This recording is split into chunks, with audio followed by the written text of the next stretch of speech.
My name is Dawn Dole, and I am the Executive Director for the Taos Institute.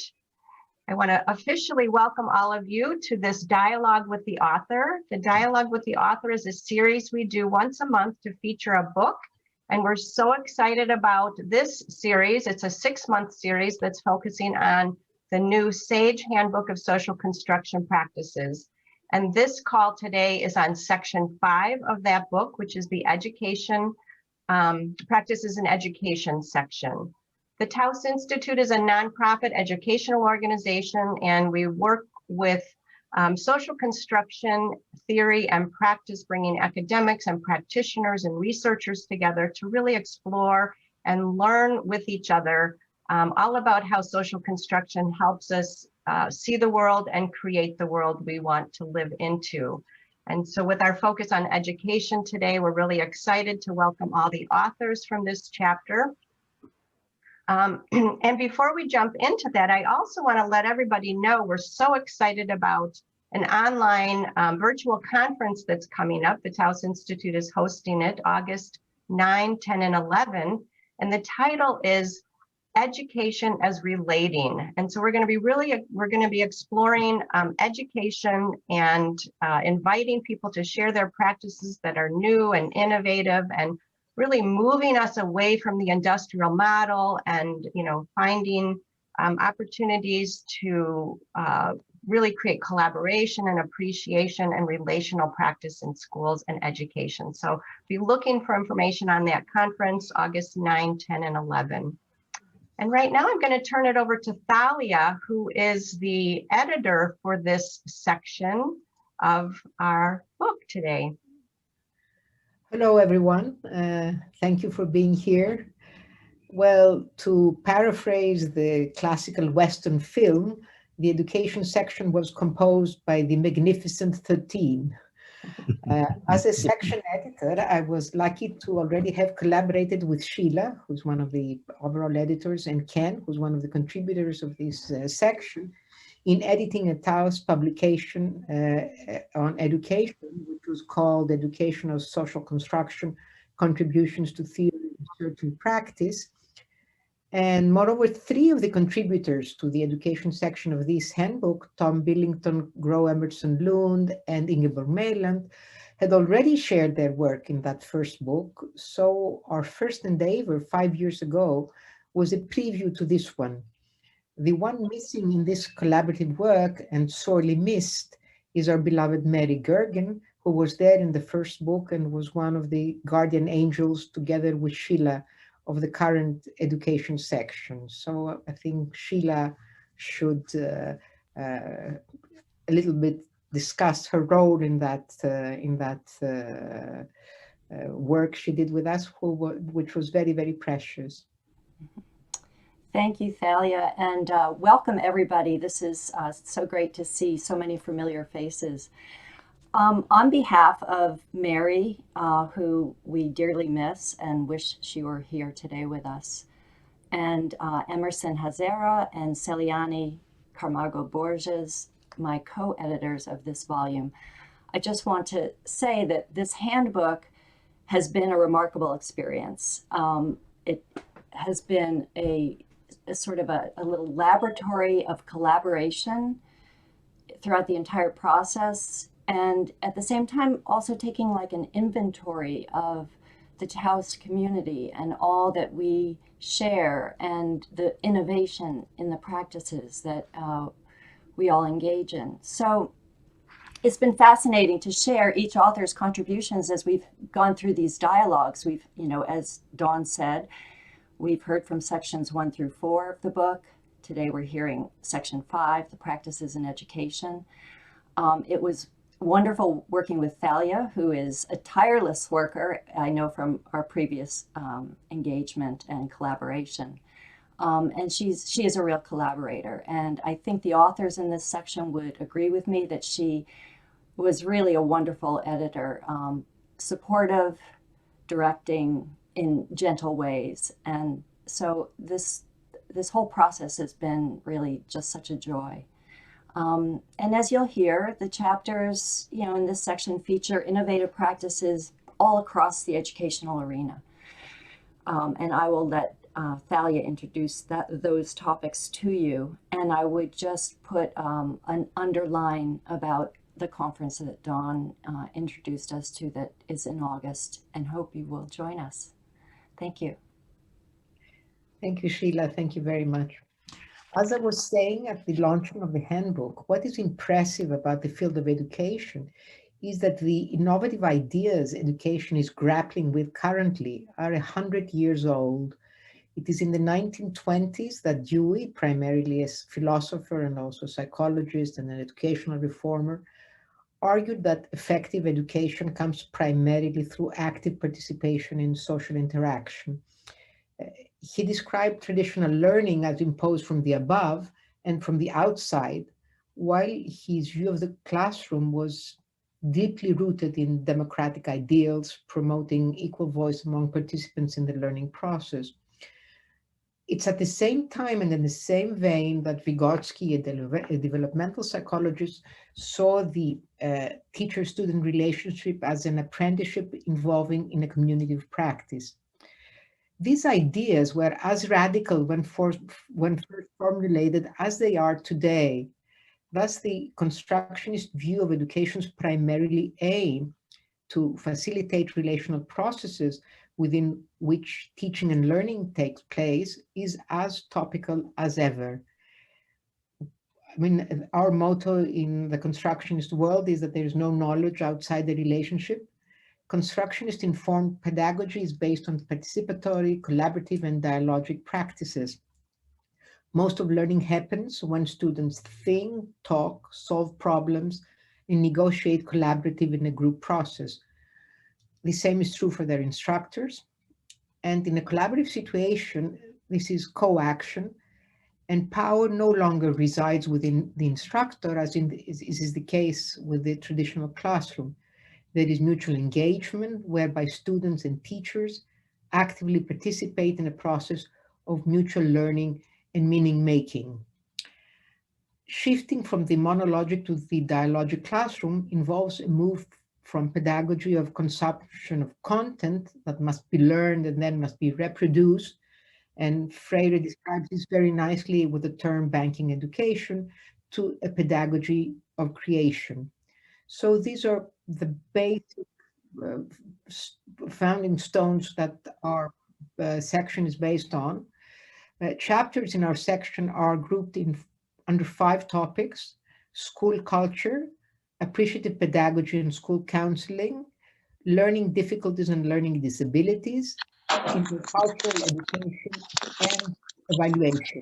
Naturally, the boundaries between the groupings are by no means rigid. The underlying theme in all chapters is that relational learning expands teachers' and learning's potential. Approaches and methodologies such as action research and appreciative inquiry are shared among chapters. The section showcases 9 different initiatives by academics, practitioners, and researchers from 6 countries across 3 continents. The way we will structure today's presentation is getting together authors whose contributions talk to each other, first present their chapters, and then engage in a dialogue among themselves. We start with the theme of school culture. Rolla Lewis, an academic educational psychologist based in Oregon, draws from the inspiring metaphor of landscaping a garden to introduce the term lifescaping in order to describe cultivation of a relational school culture.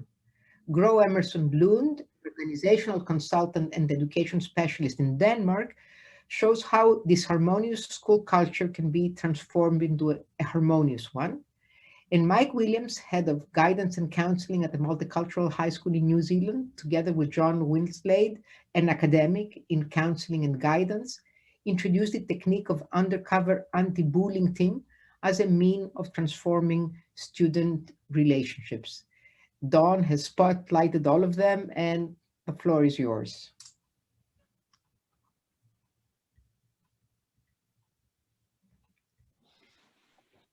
Okay.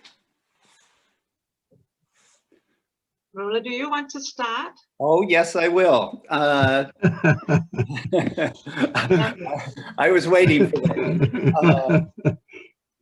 My chapter is Lifescaping, Cultivating Flourishing School Cultures. And lifescaping is an approach to action research that is designed to give shape to life. Lifescaping action research grows out of participatory relational and ecological research with the intention of shaping a desired future. The gardening metaphor undergirding lifescaping action research really points to the continuous ongoing process of developing the culture that you want. You never arrive. There's always something to do. For me, I'm the author of the chapter, but prior to that, Peg Winkleman and I wrote a book called Lifescaping Practices in School Communities, where we talked about this. But after writing that book, we came into contact with our colleagues at California State University, East Bay in California, and Greg Jennings, an African-American colleague of mine, and our Daly, another African-American colleague, and joined with Peg and I to develop what we called the Lifescaping Project. And from there, we embodied Lifescaping, our program, so that we could publish some student action research. And in order to do that, what I did with Peg and Greg and Ardella, we wrote 10 stepping stones about our lives in education. And I think Peg ended up writing 6 and Greg 3, but Ardella and I wrote 10 because we're high achievers. But Ardella's, one of her stepping stones, she described her father coming back from World War II from the Pacific Campaign and taking a train from Los Angeles to New York with other soldiers, Black soldiers. And in this trip, they went to Texas, where they stopped to take on board German prisoners of war. And they told all the African-American soldiers to get out of the train where they had been sitting and to go into cattle cars where there were cattle, and to ride the train the rest of the way in cattle cars while the German prisoners came to war, were transported to New York.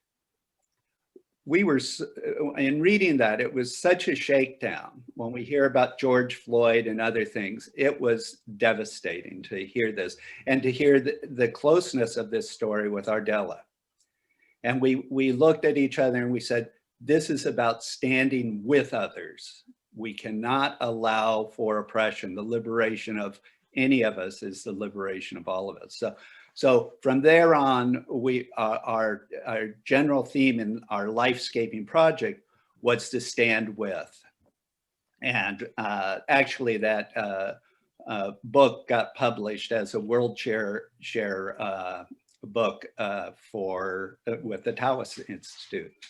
So I'm real pleased with that, and we went on. So I think that whole story, which led to us sharing student work as well, was a very powerful experience, and I could go on, but I think I've taken up my minute in time, and I'll defer to Gro. Okay, thank you, Rolla. Well, let me start in another place, because I don't have this kind of rich stories to tell like you did just now, Rolla. In my chapter, I try to raise an argument that it's important to consider how to respond to interactive troubles in schools. And I must tell you all that John Winslade was my supervisor at my PhD dissertation, and with John I explored how schools in Denmark respond to interactive troubles. Traditionally, and I guess in the Western educational society or system, we tend to approach interactive troubles in schools from an individualistic and deficit approach. So we look at mainly what is wrong with the student, why is he or she misbehaving like that, and how can we sanction the student so that the student will be more well behaved. These processes and practices can create exclusion, and they do. So this is what we see as dropping out. Suspension rates are high, and these harmonious processes are everyday life. So if we want to change that and to work towards creating more harmonious school cultures, we need to tap into different ways of thinking. And this is what I try to illustrate in my chapter. What are the basic assumptions that can lead to inclusionary processes while responding to interactive troubles?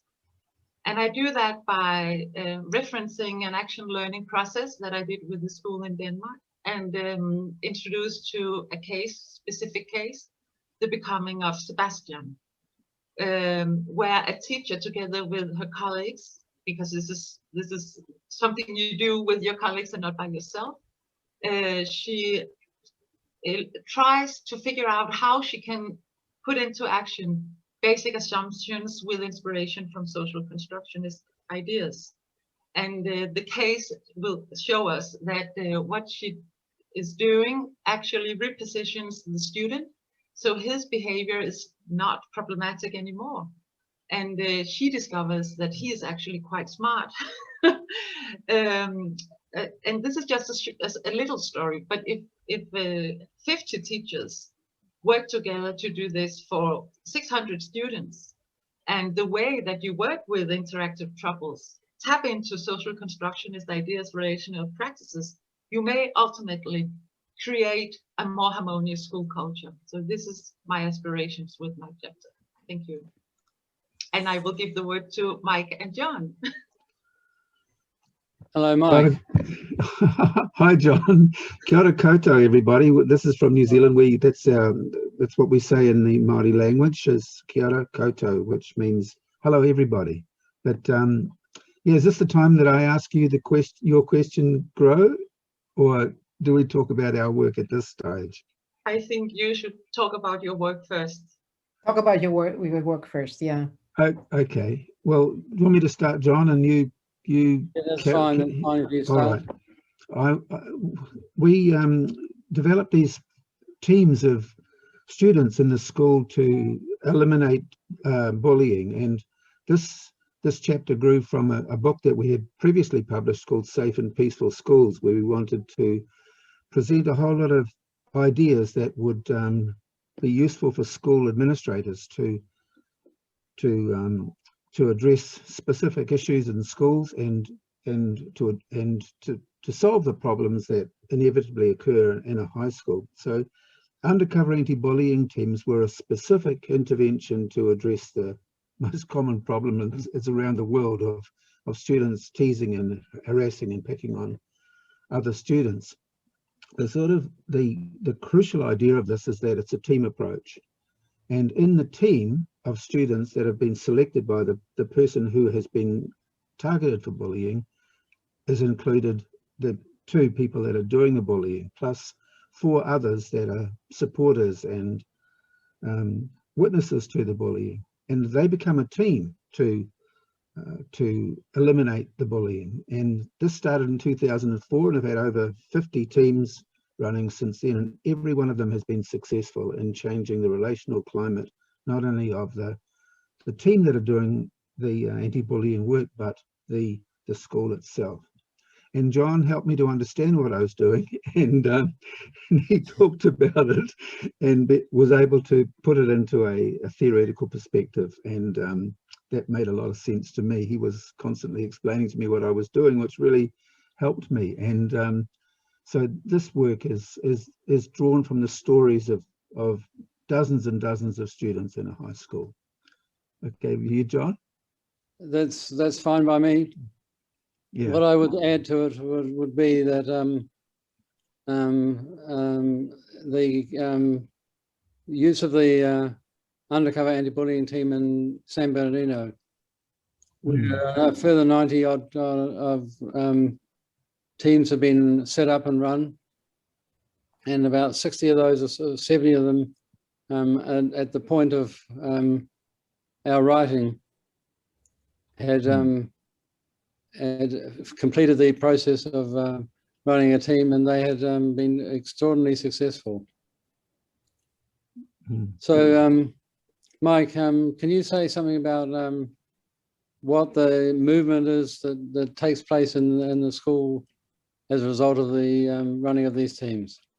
Well, the one thing I wanted to do was to give the people that were doing the bullying the opportunity to transform their own relationships with other people, so they become ex-bullies. And I wanted that to help them, because we looked at research to what happens to people that bully people in high schools, and the inevitable, for many of them, go on to end time in jail and have not a particularly positive life. So I wanted to have a way not only of enabling the person that was on a receiving end of the bullying, but the people that were doing it as well. And so it really does transform their lives, John, and this spreads out into the whole classroom. These teams are working within the classroom context, and yes, so their actions spill out to all the others in the team and the others in the classroom. And because the teacher is recruited not onto the team, but he or she knows the existence of the team and what they're up to in the classroom, she begins to look for the positive interactions that are occurring that are anti-bullying activities, and supports it as well. And not only is it in one classroom, but of course these students are doing it in all of their classes. So the impact that it has right throughout the school culture and school environment can be quite profound. I should add that Mike is doing the work that I used to do at Edgewater College, and it has been wonderful to join with Mike in writing this practice up. What happens in the classroom is particularly poignant when because this approach feeds into is run by a school counsellor, but it feeds into the culture of the school, and that is what happens. We have written quite a lot about practices in schools, but it has been a fair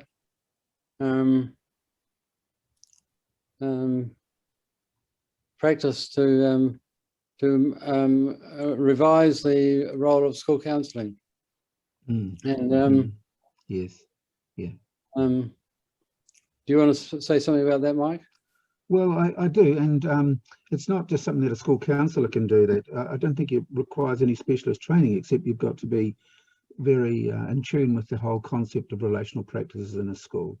So it's something that can be the undercover teams can actually be run by anybody, but as long as they've got the heart to do this, and the skill in operating and working in groups and running groups, and in drawing out the alternative stories, drawing out the counter stories, drawing out the actions of anti-bullying that the other students are doing, and supporting them. This process takes probably 3 or 4 weeks of interaction between the team members, and checking with the team members and the counsellor, and then also to checking in with the person that's being on the target of bullying to identify the changes that have been occurring throughout the process. And then at the end of it, we have what Michael White has called, well, I don't know whether it's him, but certainly the concept of a definitional ceremony is really important, where the celebration occurs between all of the people that have been on the team. And I've included teachers, and I've included parents, and I've included all kinds of people in this wonderful reauthoring of a change in relationships that begins to cement these sorts of changed relationships in the school classroom and beyond. And the time frame seems to be different from adults, adults seem to look at bullying as being something that is hard to shift, whereas young people operate on a different time frame, and this can be 2 or 3 weeks or 4 weeks, that is enough time to alter the relationships that happen between people. So do you, the four of you, have some questions for each other about your chapters? Yes, we do. We did prepare some questions. And Rola, I like to ask you, what does the Lifescaping discourse differ from? What is it different from in terms of school culture and school practices? I don't know if differ would be, because I think we come from a family. In terms of the life metaphor that I use and the notion of eco-relational, we exist in an ecology of relationships. And I think Lifescaping talks about that ecology of relationships. And I mean, John was talking about the ecology of relationships in terms of dealing with bullying. But in Lifescaping, we really focus on that ecology of relationships and working with students, making sure that their voices are front and center. And there are various examples of how the action researchers have made sure student voices come through, if only in a focus group, or as in terms of youth participatory action research using that. But I think the notion of eco-relationships would be the crucial difference, that we exist in an ecology, and that ecology is human, but it's also in the physical environment beyond us. This is very interesting. Oh, sorry, John. Hi, John. I should say one thing as an aside. I don't mean to gobble up. John had a profound influence on the whole term Lifescaping. We were having a beer one time here in Portland, and he said, "Have you ever heard of Don Kupit?" And I said, "Who?" And he said, "Don Kupit." So I go to Powell's, and a book there that written by Don Kupit was The Meaning of Life in Everyday Speech, where Don Kupit talks about the life idiom being so powerful in the lives that we live. So John, thank you for that beer and that brief conversation. It is with a great deal of privilege that I get to talk to you, Rola. One thing I'm conscious of is that you started in a different place than we did in our chapter. You started with Lifescaping, which is a big concept, whereas we started with a very specific concept and very specific explanation of anti-bullying.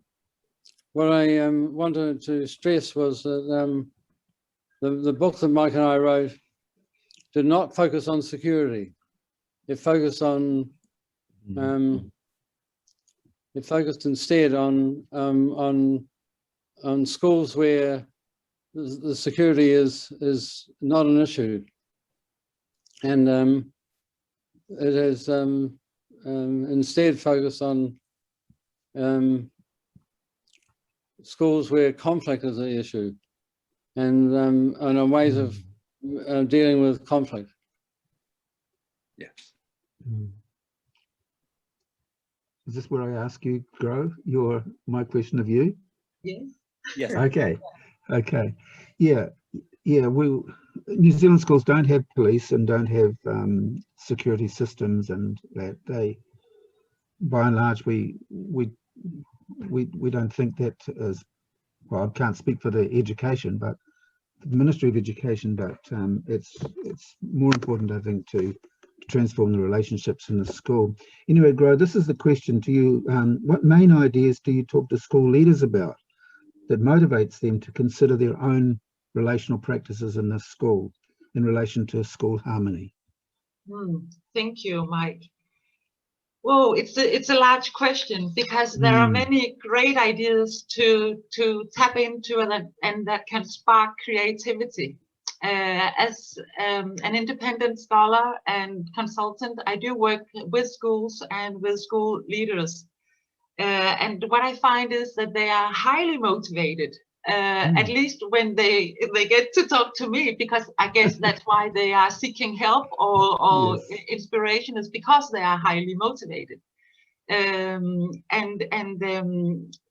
To them, their main concern is student learning and well-being.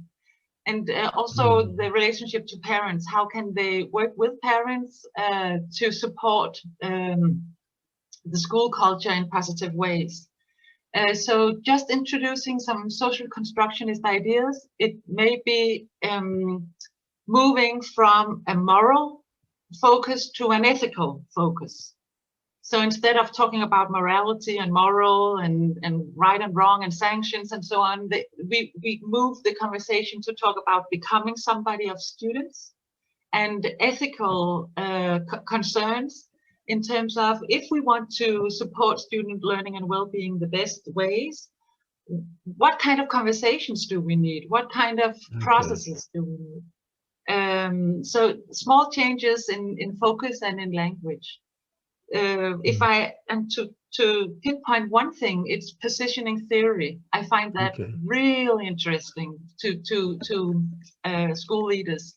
For them, they work within a system and they are bound by the system in many ways, but the creative powers of language, it's their own. So they can decide about the school community, the way documents are written, the policies of the schools. In Denmark, they have many options here. And discovering the importance of positioning of students and teachers and parents it can be a great starting point. These power relations are really important to deconstruct, aren't they, Grow in a school? Yes, I agree. I feel that it's time up.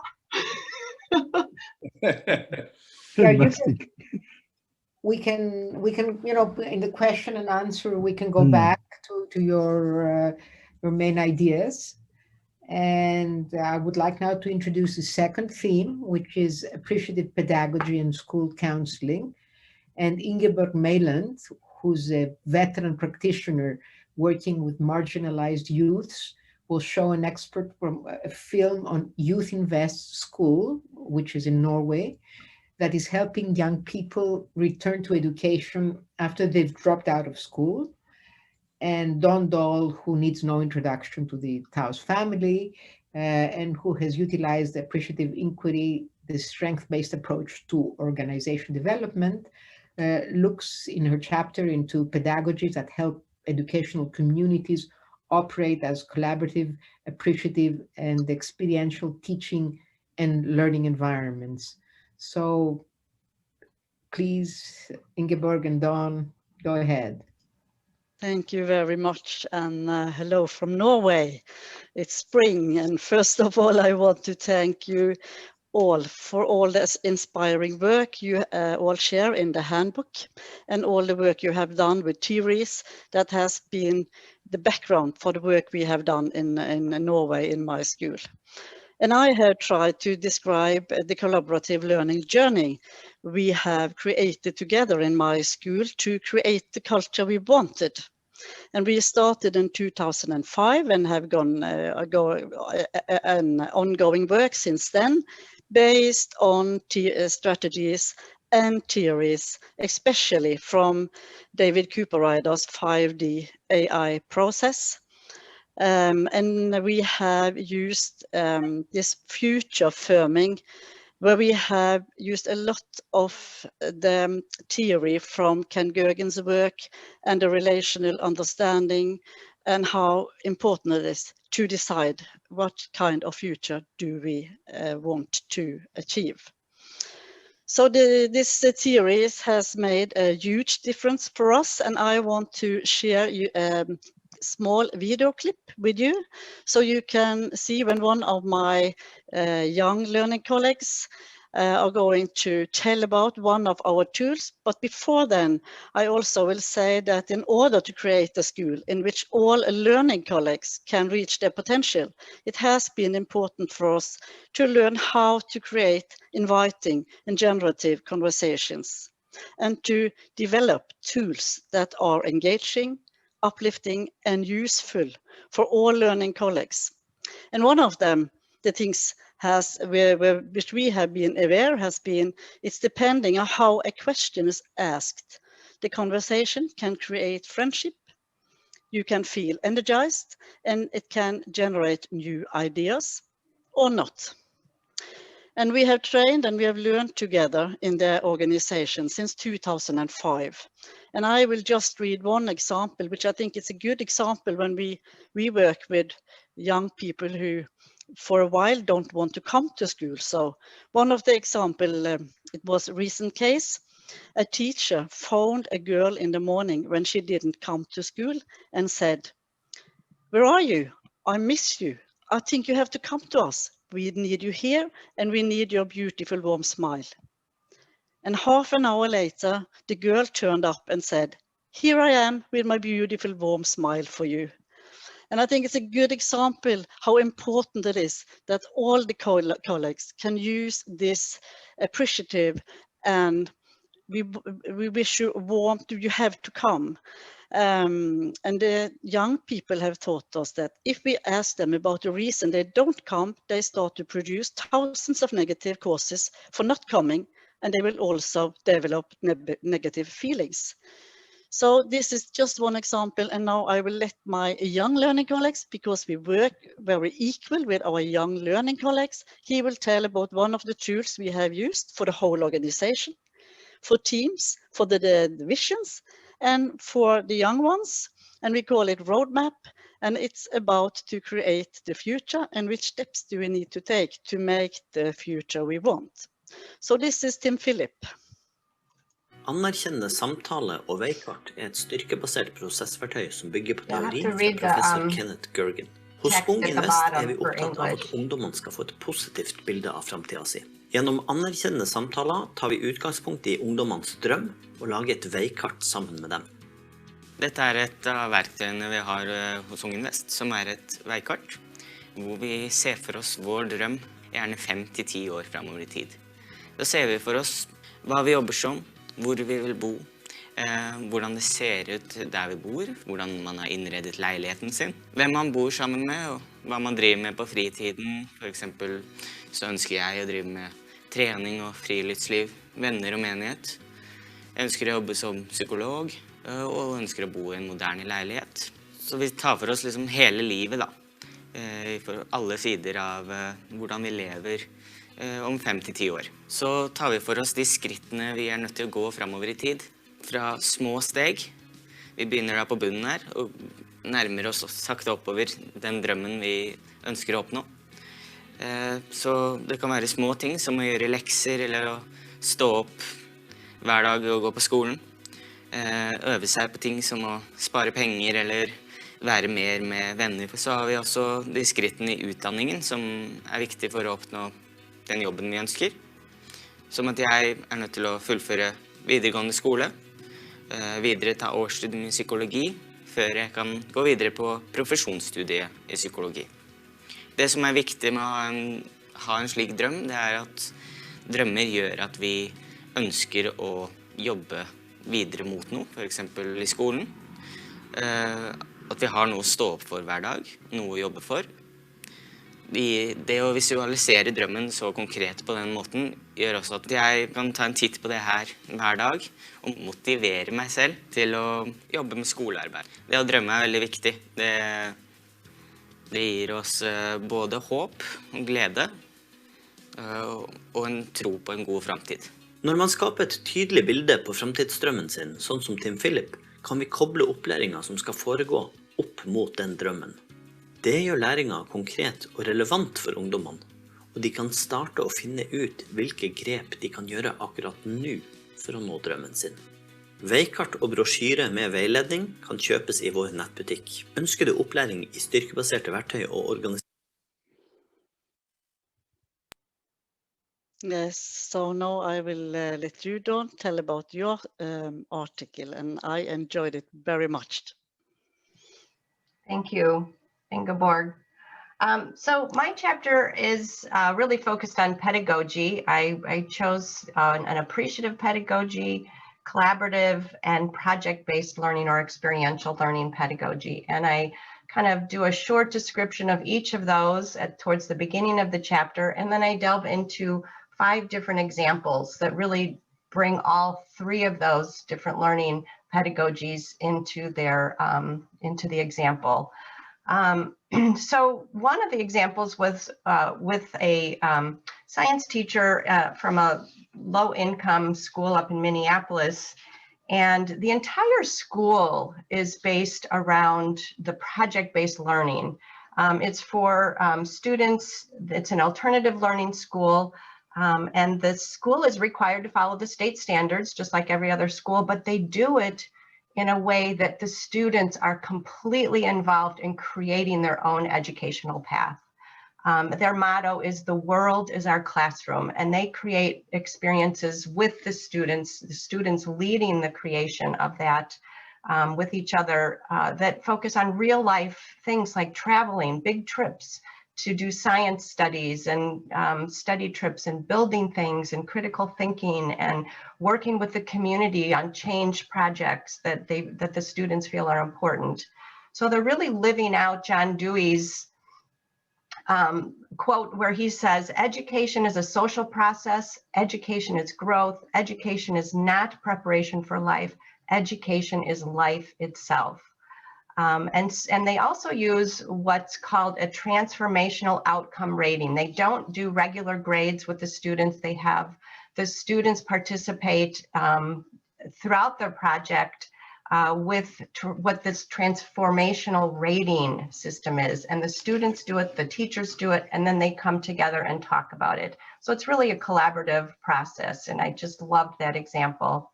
Another example of an appreciative inquiry project in an entire school district that I shared was with the Peace River School District in British Columbia, Canada.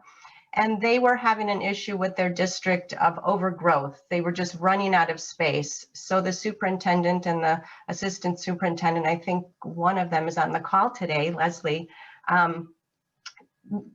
looked at how they can use appreciative inquiry with system-wide, and they did. They engaged over a 2-year process and engaged all the stakeholders in the system, the teachers, the students, the parents, the community members, the administrators, business leaders, in looking at how they can create the future for their school district. And it was just a really exciting project. So I describe a little bit about that.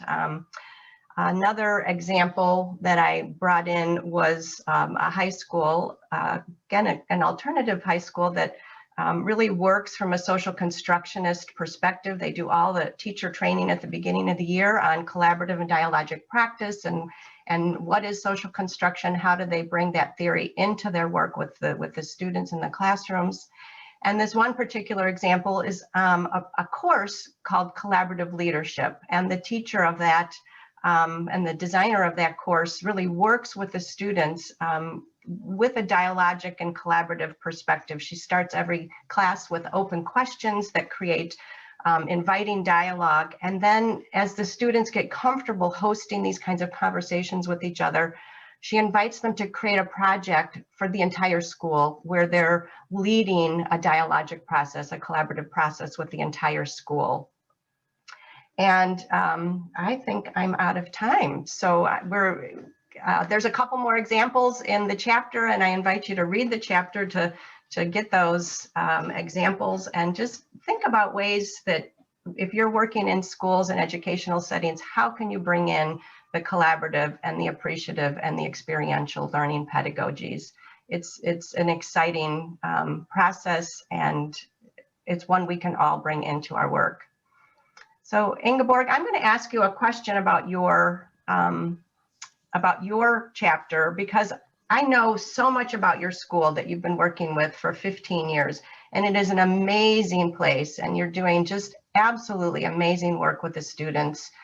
Embedding appreciative inquiry in all levels of the learning process, from working with parents and teachers and students and designing and, really creating the culture of your school. And how are you, you're in Norway, and how are you bringing that idea of creating a school with this theory and practice underlying everything you do? How are you bringing that to other places and other locations around Norway? Oh, thank you so much, Dawn. I think we have been happy because we had tried to tell about it, where if people have asked to come to us or invited us to conferences, then we went out and we said, yes, we will come. And in about 2011, the Crown Prince couple, they discovered us, and then they gave us some money, and we had been working to involve our young learning colleagues for a long time. But when we had those money, we also could say, when people asked us to come, we could say, but we want to have our young learning colleagues with us. Is it okay if we pay for the hotel and the stay and the travel? And then everyone said, yes, that's nice. So I think the most important is that we have been working together with the young ones equal, our young learning colleagues. It's not fake, it's true. And when we present the way we do it, people have been so interested and they want to come with big groups. And that was also the beginning, which we saw there was, we needed a study program. So now I work together with Otto Næss in NTNU, the University of Norway, and he's also a Taos member, and we have this study program together. So it's a big story, but that's the short. Yeah, great. It's so important. We all need to learn about these examples that are happening in the schools, and it's just so important. Thank you. Thank you, Dawn. And dear Dawn, it has been wonderful and interesting to learn about all the exciting examples you describe in your article. And I know that you have knowledge about many more around the world. You have been here for a long time and helped us. And I am curious about if you have discovered, are there some similarities or situations in the schools or university where this kind of example take place? Is there something in the background, or yeah? Yeah, and it takes everyone within a school system to focus. I mean, you can do it in your classroom. If a teacher just wants to work in this way in their classroom, they can do it in their own way. And I think that's very possible. When I was teaching, I did as much of like group circle time and conversation time and group collaboration and planning as I could, but the entire school wasn't working in that way. I had my own, space. And, but when a school district or a larger educational system wants to focus on this, it takes everyone to begin talking about it. It takes all the stakeholders to come together and say, this is really important. We want to make this way of being in education part of our everyday fabric of this school. So, and I know there's so much to talk about here, and we'll have a chance to explore these conversations a little bit further when we do our education conference coming up in August. So I invite everybody to participate in that. And I know we're out of time. So Thalia. Thank you so much, Ingeborg. Thank you very much, both of you. Now, the third theme is that of learning difficulties and disabilities, which is elaborated on by colleagues from the UK, all at the University of Sheffield. Tom Billington, an educational child psychologist, and Dan Goodley, a recovering psychologist, trace their own developmental paths in psychology and in disability studies, their encounter with social constructionist ideas that allowed them to discover the notion of relationality between themselves and the other person, disabled or not, away from the deficit models to alternative discourses that are enabling and affirmative instead of disabling and pathologizing. Harriet Cameron, drawing from her experience with dyslexic, dyspraxic, and autistic university students, suggests a number of social constructionist-informed assessment and teaching practices for empowering students with specific learning disorders. Unfortunately, both Harriet and Dan could not be here today, so it's all upon Tom's shoulders to represent all three of them, and we're very thankful that he'll do that. And Tom, floor is yours. Thank you very much, and hello to everybody from an unseasonably warm and sunny Liverpool in the UK. Quite a privilege to be part of this and to be part of the project, working with everybody. Dawn, I don't know whether you could put the PowerPoint up. Just to say this for everybody who doesn't know is covering chapters 36 and 37, Dan's work and Harriet's work. So we could go straight through to slide 3, and I'm hoping we could make sure these are available to everybody. Just to say, I've worked with Dan and Harriet for many years now in the School of Education at the University of Sheffield. A small team of psychologists working in education. And I guess we share the following, that we're either practitioners or researchers or activists. But we all share, I guess, an outrage. And that outrage is in the field of work where we see marginalization, social exclusion, and the oppression of young people. Very often, we see that those forms of exclusion and oppression are unevenly distributed across certain kinds of populations. And we began to see that actually psychology has a role to play in this, not just merely in responding to kinds of difference, but actually in creating forms of difference. We actually see much of psychology's history has been quite shameful in this respect. So the relief in my title, from my section, is in finding social constructionism, which offered a means of resistance and action against discrimination and towards a more, I would claim, scientific notion of persons. We can move on to the next, Dawn, please. So I'm not going to run through, those are some of the principles you'll find in the chapter there. From my own work as a psychologist working in schools with families and in the family court system in England and Wales, and as well as at Sheffield, where we train educational psychologists. Now, we have to follow a traditional British Psychological Society curriculum, but we do so, if you could just turn one back, please, Dawn, thank you. We do so by engaging with those processes and procedures which define young people only through measured lives, by challenging deficit and attending to the experiential, relational, and to matters of representation. So we add our own unique twist to the BPS curriculum. Now we could move on, please, Dawn. Dan, as many of you will know, is a global scholar in critical disability studies who spent his working life challenging the ways in which disability is constructed and performed, which disability issues are often silenced or overlooked or hidden in all the various forms of education and throughout society. He's found himself being a nomad, that's his nomadology, because he's having to move constantly across different epistemologies and ontologies and approaches to methodology in order to keep that message refreshed and in order to reveal the ways in which disability is being hidden.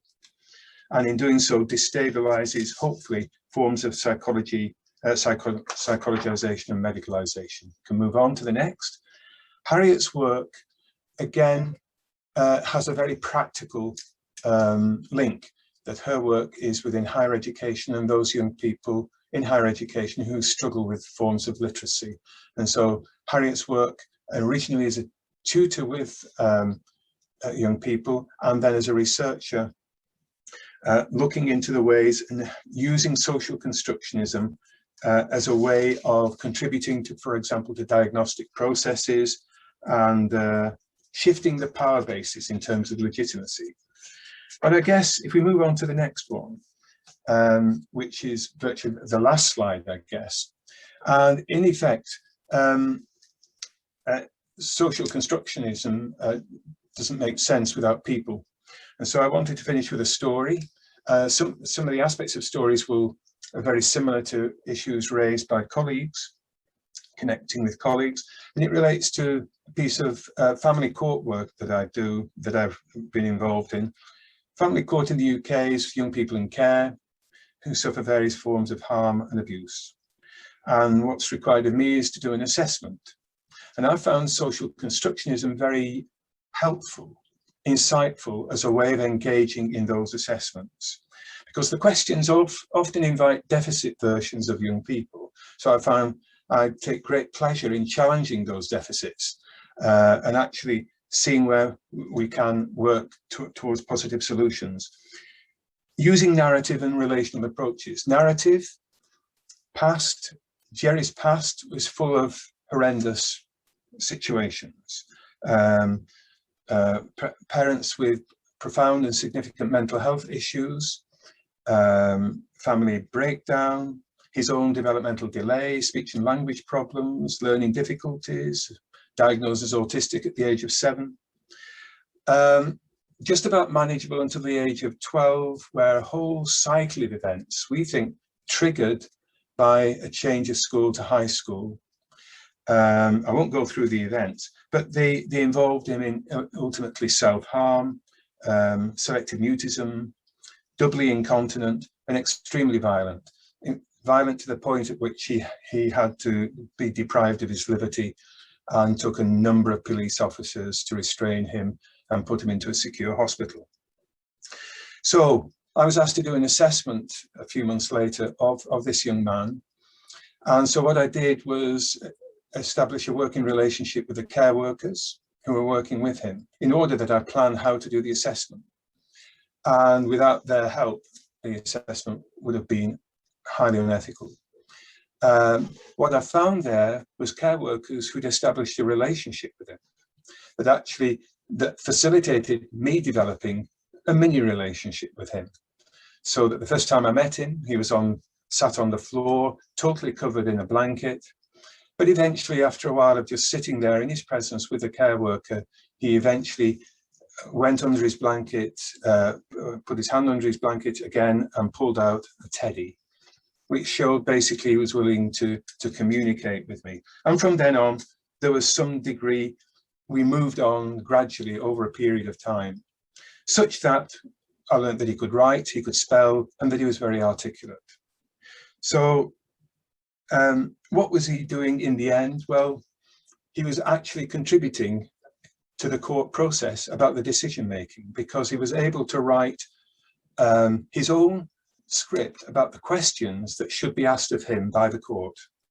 And we would say that this success was due to the environmental conditions created by the care workers, due to the relational network that they'd set up that made him feel safe, and actually that they were prepared to work beyond the category, that actually the category was not much use, that actually you had to go beyond the category in order to forge that relationship. Social constructionism, I would argue, facilitated that, and hopefully will facilitate a much better outcome for Jerry. So that's it. I think I just about stuck to the 8 minutes.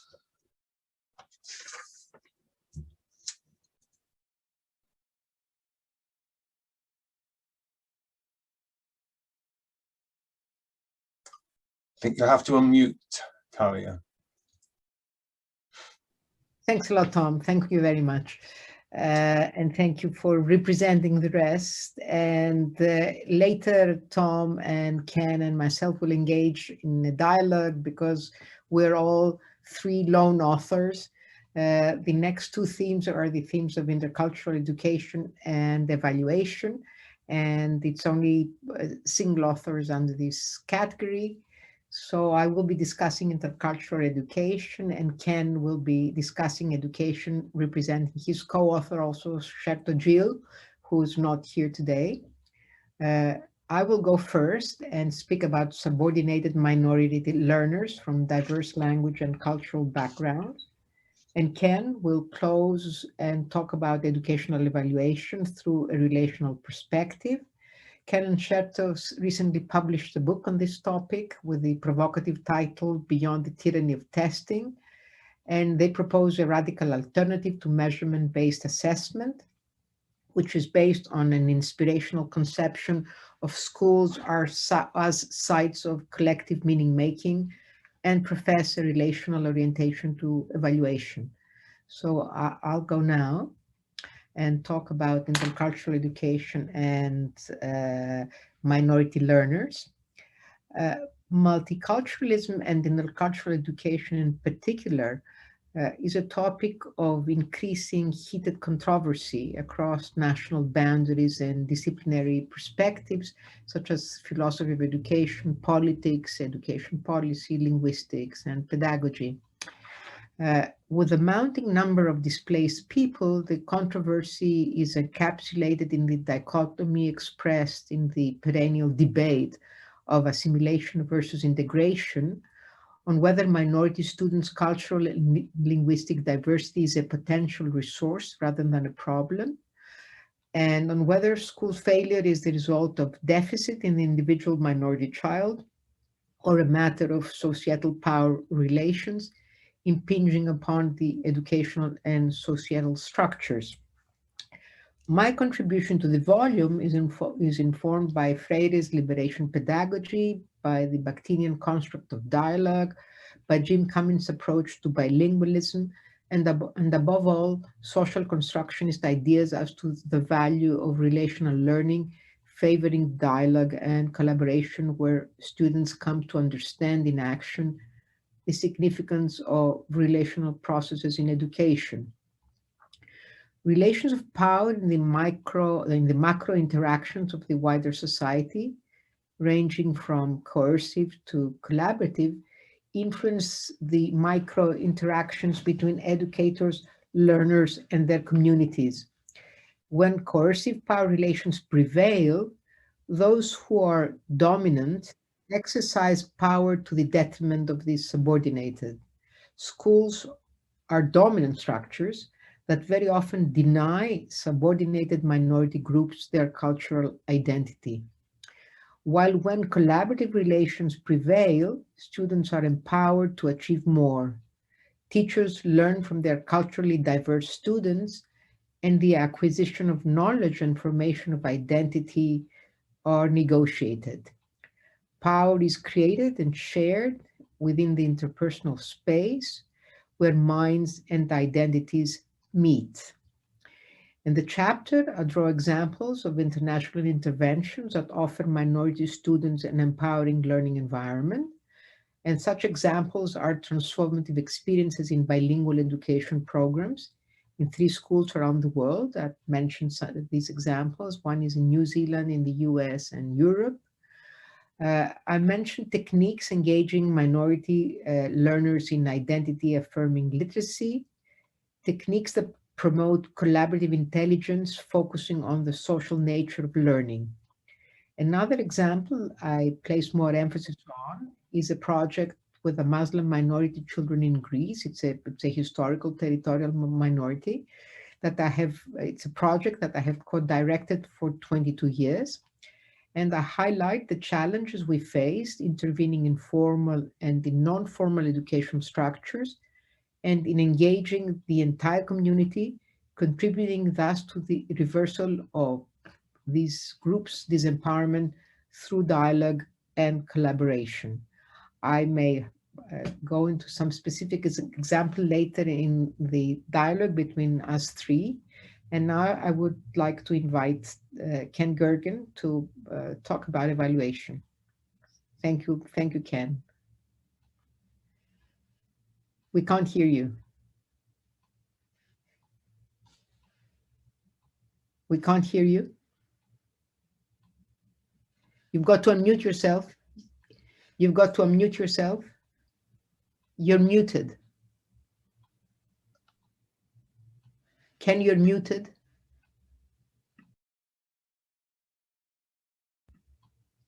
You're muted. No, I'm not. Thank you. Thanks a lot. All this time, all this preparation, in the end, one time you forget this. Anyway, thanks so much. Let me place this work in a broader perspective, because I've come to see it in a slightly different way since writing the book on tyranny of testing. And that is the legacy of sort of positivist science when applied to human beings, which we sort of inherited from basically 20th century, and the way in which measurement and assessment became a major ordering device. It was a way of trying to bring society into order, to create organizations that would work efficiently, to create schools that would be efficient in terms of what they produced. So the sort of intent was good. Let us bring order out of chaos. But there is some result of that has been that ordering device becomes the controlling device for the very institutions themselves. Because measurement isn't a reflection of what there is. It's a creation. It's a creation of society. It's an ordering of us in a certain way, according to a certain perspective. So the question is, what does that ordering do for us? And one could say it does good things, but in the terms of education, one might say, in fact, it's undermined the very, very intent of education. It has become the way of evaluating the learning process. Whatever happens, if it doesn't end up in measurement of a certain kind, then what are you doing? So all these practices that we've talked about, that Dawn and Ingeborg and so on have talked about in public schools, if they don't end up in terms of standardized measurement, why bring them into public schools? It's all right on the fringe, private schools, schools for the dropouts and so on, but for the common person, those kinds of practices, including collaborative learning of any kind, become marginal. Yes, you can do it, but if it doesn't end up measuring, so what? Now, as we've come to see, at least in the United States, that kind of measurement now becomes the way we not only assess students, we assess teachers, we assess schools, we assess school systems, and indeed the whole educational process in the United States. So it becomes a driving force. The question is, what is it doing to us? Now, I could talk a lot about the ways in which it doesn't really improve learning. In fact, in some ways, it's a deficit, creates fear of learning. It's come to, in the United States, to create enormous pressure on students, depression, suicide, and I would say bullying in some sense. Dropouts everywhere. In some way, this has become a class society based on who drops out of school before they go on to college. Now, there's another thing which really interests me, and that is, what does it do for our relationships in schools to have measurement as sort of a central key feature? What does it do to the relationship between a teacher and a student if the outcome's got to be measurement on a standardized test of some kind? The teacher becomes a surveillance, becomes what you get you to the standard. That becomes the way in which I understand you. The student becomes fearful. Well, how am I being looked at? How am I being observed? And you get, because the classes are now arrayed in a good, bad dimension, you get also, where am I in terms of the good, bad in this class? Who am I? Am I good or bad? And then you begin to get conflict among students and competition. So the class becomes not a collaborative community, it becomes a community of competitors, which is no community at all. So, and also the way in which it tears families apart. If I don't come home with good grades, then we become problematic. It becomes, I would say, the creating force behind attention deficit disorder. Until you had a strong grading system that was controlling outcomes, and those outcomes became important, attention deficit did not exist. Okay, so given the critique, the attempt in this book, and this of which the article is a sort of precursor, was to say, what if we changed the whole evaluation system so that it became a way of relating to students, teachers relating to students in ways that would indeed be collaborative with them. I work with you to help you develop, to give you the feedback you need in terms of directions you want to go. What if it could sustain an interest in learning? I mean, we know from tests that students can pass tests, do brilliantly on tests. 3 months later, they couldn't pass the test. So they just learn to the test, their teacher teaches to the test, and it has no sustaining value. You just sort of got over the last hurdle. So what if evaluation were the kind of in which we could somehow create a love for the learning? Let me help you. That's interesting. Let me give you the kind of feedback you need to nourish that interest and move forward. Because in books, on computers, in your classmates, in your parents are wonderful resources for helping you. And finally, and this is the one that really interested me, and I'll just tell you a little bit more. I get an extra time for losing my talk button. Evaluation, which would actually enhance the enrichment of the relationship itself. So that becomes part of what you're trying to do with evaluation. And I could say a lot about the way in which, if we don't have evaluation systems which help us relate, which help us become people who can collaborate with each other, who can work with multiple cultures in an ever-changing environment, I think the future is lost. So evaluation should be of that kind, which could enrich the relationship. Now, the rest of the book basically is trying to give examples of all these kinds of things. It's primary, secondary schools, and so on, teacher evaluation, all of which we think will do those things. And the book is chock full of rich examples. So I'm sorry, Talia. Thank you. Oh, thank you. Thank you. I'd like to ask you, Ken, you have written somewhere, the classroom is not my ship. I'm not its commander. What takes place in the classroom is our achievement together. These are your words from Relational Being. Give us an example of how you deal with evaluation. What have you done in your class that it's not your ship and you're not its commander? How have you worked around this issue of?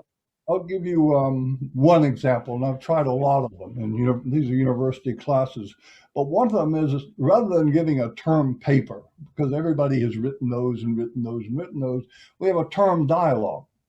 So you have a broad topic, which is about the material of the class, and you have groups, that sort of dialogue groups, and for a week they carry an online dialogue. These are all at that point written, so you have the whole dialogue. And the group, I give an evaluation of the group, but it's qualitative. Now I have to add one thing. They must, before they embark on this, they must have a discussion on what a good dialogue is. They have to come up with sort of, what are the criteria by which we should engage in this? Because otherwise some people will dominate, others, and it's interesting because they had never thought about that before. So that's now the only problem with I have is at the end of the day, the student said, well, where's my grade? Because where is my grade? I need that for graduate school. And it's like, yeah. Yes, I guess my question for you, Ken, was I wonder, in the light of the pandemic, etc., where do you see the classroom going in the future? What kind of classroom do you envisage in the future with new technologies, etc.? Yeah, that's a really good question, and I think all of us, it would be interesting to hear us out on that. We've been a big learning curve this past year, hasn't it? I think from my own perspective, there are some wonderful advantages in terms of being able to reach people globally. I mean, just like here. I mean, so, you know, you can be in 15 countries all at once. You can bring people together. You could really do intercultural education in a big way in that sense. So there are advantages and disadvantages, but that's a wonderful question. So maybe for 2 minutes, if us three want to continue, and then we open up to the rest. Is there anything, Ken, you want to ask me or Tom? Yeah, well, I think in both your cases, in yours, Talia, I really love the work that you were doing with the intercultural, but it was the details of how you can put people into a collaborative condition, but just because we're in dialogue, but just because we're having a dialogue doesn't mean we're really treating each other well. I mean, dialogue isn't dialogue isn't dialogue, and how you facilitate the kind of dialogue that can really bring these people from quite different backgrounds and histories together. Because very conflictual, and very conflictual. In our case, there was, you know, conflict was raging. I have an example in the book, but I have many examples in the previous work I've done with Taos as well. But the example is that when we started this big project with the Muslim minority, that was a Ministry of Education project. So we entered the field as a top-down initiative. And this raised lots of suspicion, what was our agenda, what we were aiming at. And we were perceived as alien outsiders. So the first thing is that we relinquished our roles as authorities, as a priori experts, and adopted the non-knowing position, as Harlene Anderson describes it, relying on the ongoing experience as it was occurring.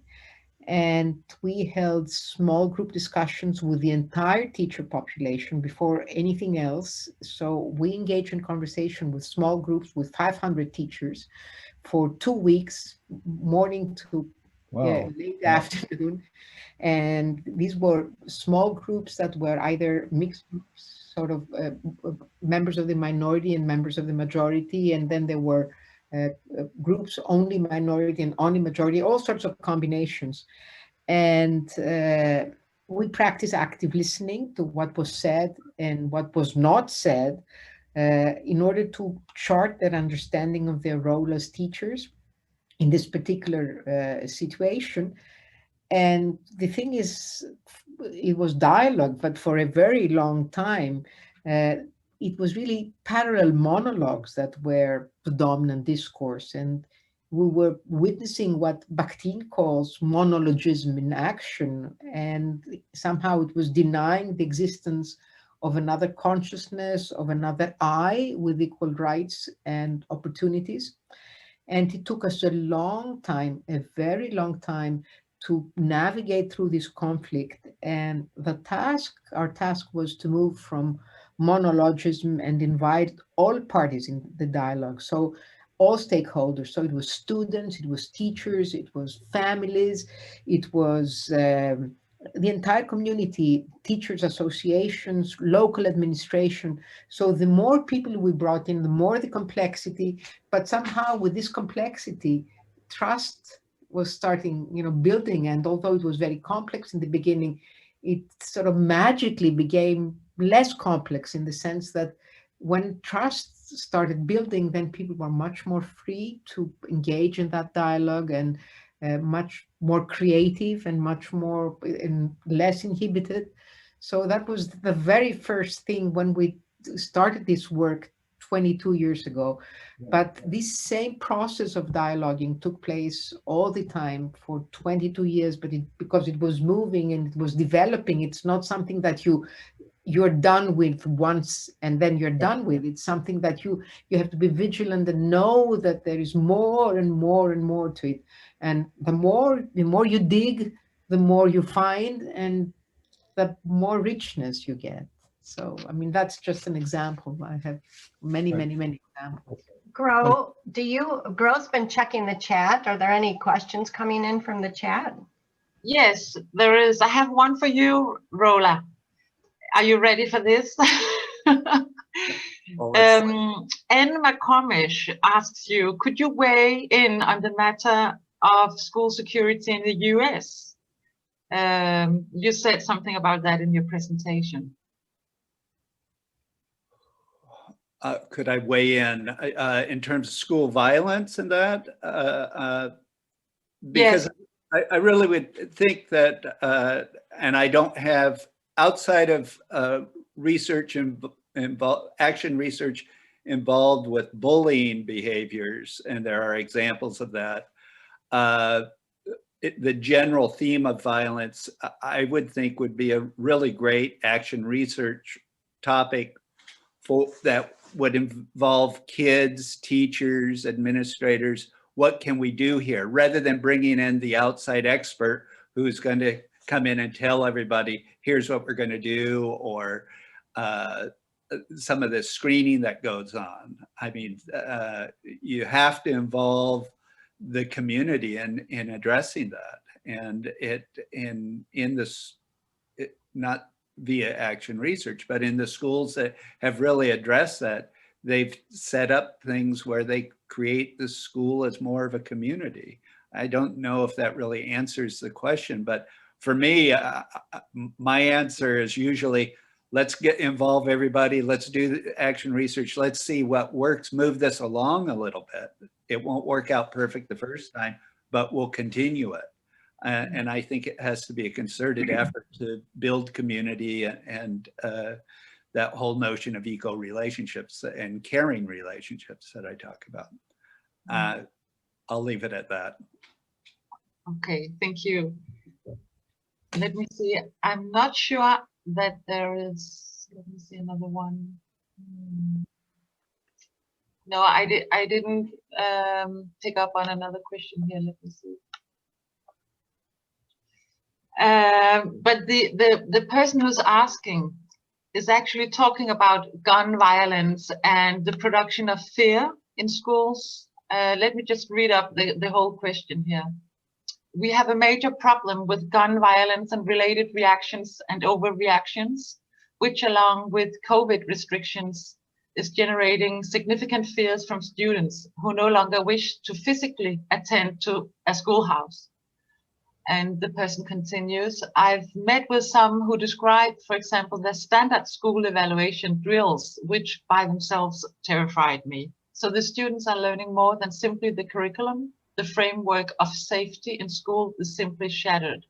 The response may be viewed as a form of bullying itself from the authority figures as well. I don't have answers, only questions. So this may address more authors. If any one of you wish to try to... I would also add, in terms of the schools that I've visited, if I go to a school in Oakland that's set up, it's a school of poverty, and it's set up like a prison, huge 20-foot fences around it. The kids inside the school having lunch and people yelling at them. It's terrifying to go into the school itself. So there's some emotional violence to begin with. And right over the hill from Oakland, I can go to another middle school, open campus, lots of resources, people having respectful relationships. And a lot of this is just class as much as anything else, and under resources, and in schools that allow kids to be abused. I mean, I was really frightened for the children when I was visiting this one school in Oakland that I'm sharing about, and we have to address those resource issues. So I think that question could be an amazing dialogue session at our upcoming online conference in August on education as relating. So hopefully, who was it? I think it was Peg. Hopefully Peg will be able to come and gather a group of people to explore her question. I think, you know, those kinds of questions are going to be important for us to grapple with as we continue this work. And we are just about out of time. So Thalia, would you like to close us out? Yes, I just want to say that we received a question one day before by Mark saying more open of, and do you feel that the constructionist worldview enables students and all people to be more open of and tolerant towards a variety of worldviews and more creative in both thinking and problem solving? And I think that this entire, you know, session, I think, answered these questions. That yes, we do. Yes, we do. That they are more open to problem solving, and yes, they are more tolerant, and yes, they're more open. So I think that our session really was a nice synthesis of some of the hot issues that are so important in education. And as I said in the beginning, these same issues are so old. 100 years ago, answers that were provided were new and exciting, and they're still the same questions that need the same answers are really waiting.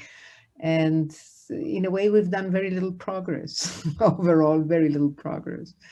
So I hope that our session contributed a little bit to some sense of progress, and the book even more so. So thank you so very much for being here, all of you. And I thank again the authors, the editors, and Taos for this magnificent experience and opportunity. Thank you very much. And thank you, Thalia, for organizing us in this call today, and all the authors, and all of you participants for coming and being part of this conversation. And we look forward to our ongoing conversation about education as relating. So thank you. Thank you all. Thanks a million. Thank you all. Thank you. Bye now. Thank you, and good night. Good morning. Yeah. Good evening.